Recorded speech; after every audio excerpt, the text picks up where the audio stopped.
President Obama, Ambassador Dermer, Rhoda, former Chief Rabbi Lau, and all the family members whose relatives are being honored tonight. Today marks the 71st anniversary of the liberation of Auschwitz. Today we remember the 6 million Jews murdered in the Holocaust. We remember the 1.5 million Jewish children who never had a chance to grow up.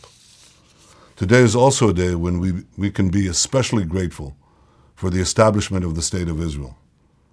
The Jewish people were once powerless and stateless. Now we are again a sovereign, independent nation with a capacity to defend ourselves. But as we defend ourselves, we know that we do not stand alone. While Israel counts other nations as friends, we know we have no better friend than the United States of America. On behalf of the people of Israel, I want to thank you, President Obama, for coming to our embassy to mark this important occasion. And I thank you for your commitment to continue to work with us to bolster Israel's security over the coming decade. Your being here reflects the unbreakable bond of friendship between America and the Jewish state. And it's a worthy tribute to the 4 brave individuals whom we honor tonight.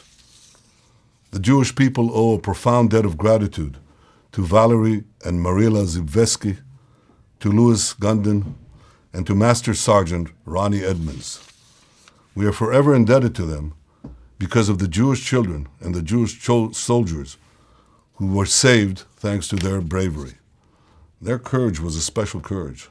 They not only risked their own lives, but the lives of their families and the life of their soldiers.